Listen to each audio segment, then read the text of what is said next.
নমস্কার, রাঁধুনির স্বপ্নরানে আপনাদের স্বাগত। আজ আমি মেয়ের হঠাৎ আবদারে বানাতে চলেছি সহজ পদ্ধতিতে হান্ডি মটন। এখন বাড়িতে মাটির হাঁড়ি নেই, মেয়ের আবদার তো মেটাতেই হবে। তাই আমি প্রতিদিনের ব্যবহারের হাঁড়িতেই মটন হান্ডি বানাচ্ছি। এর জন্য আমি 1 কিলো মটন নিয়ে নিয়েছি। মটনটা ভালো করে পরিষ্কার করে ধুয়ে নিয়েছি। এখন আমি ম্যারিনেট করে রাখবো 1 ঘন্টার জন্য। ম্যারিনেটের জন্য নিচ্ছি টমেটো, একটা টমেটো কুচি করে নিয়েছি, হাফ ক্যাপসিকাম কুচি করে নিয়েছি, 2টো পেঁয়াজ কুচি করে নিয়েছি,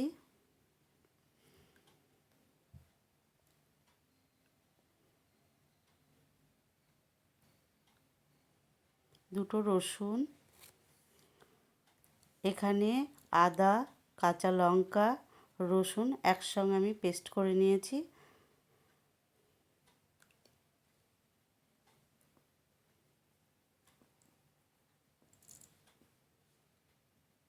100 গ্রাম দই জল ঝরিয়ে ভালো করে ফেটিয়ে নিয়েছি। 2 চামচ মতন হলুদ গুঁড়ো, 2 চামচ জিরে গুঁড়ো,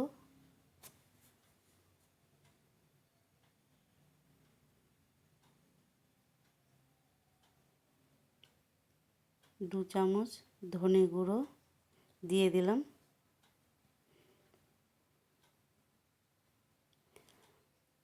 যেহেতু আমি কাঁচা লঙ্কায় রান্না করি, ওর জন্য কাশ্মীরি লাল লঙ্কার গুঁড়ো কালারের জন্য 1 চামচ মতো দিয়ে দিলাম। লবণ দিয়ে দিলাম 1 চামচ,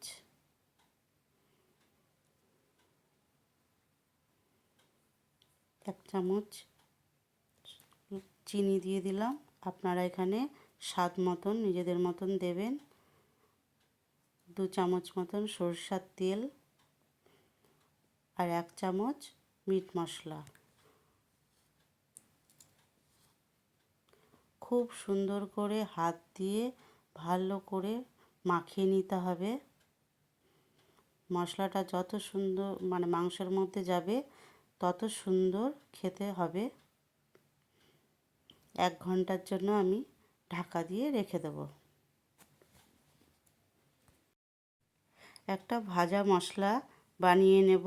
এর জন্য আমি 1 চামচ গোটা জিরে, গোটা ধনে 1 চামচ নিয়েছি, 7-8টা মতো সামরিচ নিয়েছি, একটা স্টার এলাচ নিয়েছি, একটা তেজপাতা, একটা বড় এলাচ, 4টে ছোটো এলাচ, একটা শুকনো লঙ্কা, 2টো দারচিনি, কিছুটা জয়িত্রী আর 4-5টা লবঙ্গ কাঠখোলায় ভেজে নিয়ে এটা আমি গুঁড়ো করে নেব।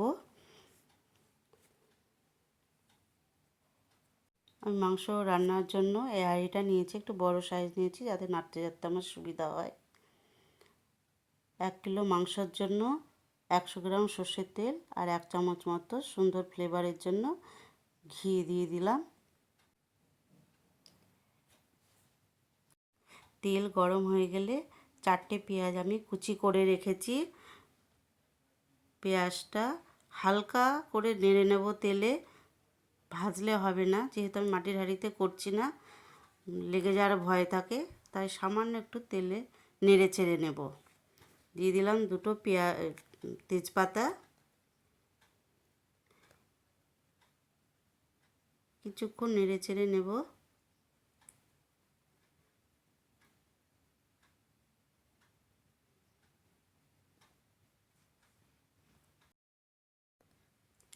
রান্নাটা যদি আপনাদের দেখে পছন্দ হয় অবশ্যই একটি লাইক করে দেবেন। ভাজা হয়ে এসছে, এবার আমি মাংস এর ভিতরে দিয়ে দেবো। এর বেশি পেঁয়াজ ভাজা যাবে না। মাংসটা ঢেলে দিলাম।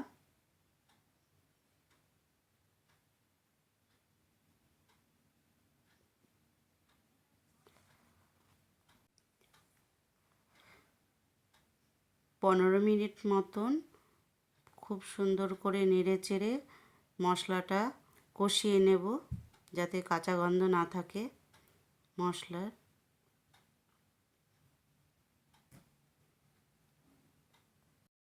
পনেরো মিনিট মাংস কষানো হয়ে গেছে। ভাজা মশলা যেটা গুঁড়ো করে রেখেছিলাম এটা দিয়ে দেব। আমি আটা মেখে রেখেছিলাম হাঁড়ির চারিপাশে, এইভাবে আটাটাকে ভালো করে দিয়ে দিতে হবে। ঢাকনাটা সুন্দর করে আটকে দিতে হবে, যাতে স্টিমটা কোনোভাবে না বেরিয়ে যায়।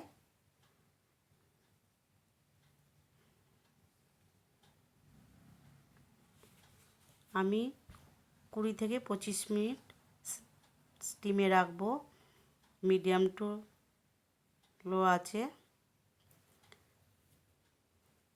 এই যে আমি এইভাবে রেখেছি।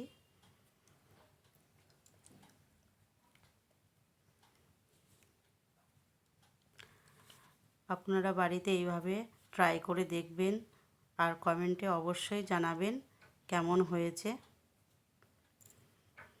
রান্নাটা আমার হয়ে গেছে, এবার খুলে দেখব যে কেমন হয়েছে।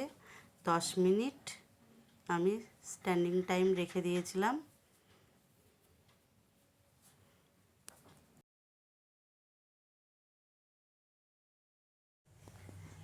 একটি চাকুর সাহায্যে খুলে নেব।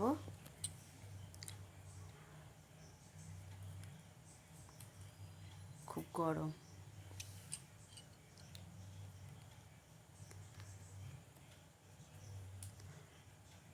গরম ভাপ উঠছে, খুব সুন্দর কালারও এসছে। আটা চারিপাশ থেকে খুলে নেব, না রান্নায় পড়ে যাবে। কর্তামশাইয়ের আবদারে কয়েক টুকরো আলু দিয়ে দিয়েছিলাম, ভিডিওটা স্কিপ হয়ে গেছে, দেখানো হয়নি।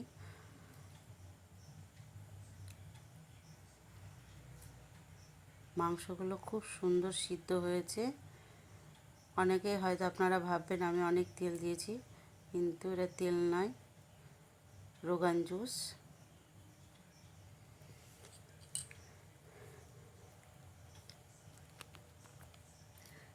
বর্ষার দুপুরে গরম ভাতের সঙ্গে এক বাটি মটন জাস্ট জমে যাবে। রান্নাটা ভালো লাগলে আমার চ্যানেলটিকে একটি সাবস্ক্রাইব করার অনুরোধ রইল, আর আপনার পরিচিতদের মধ্যে রান্নাটা শেয়ার করে দেবে।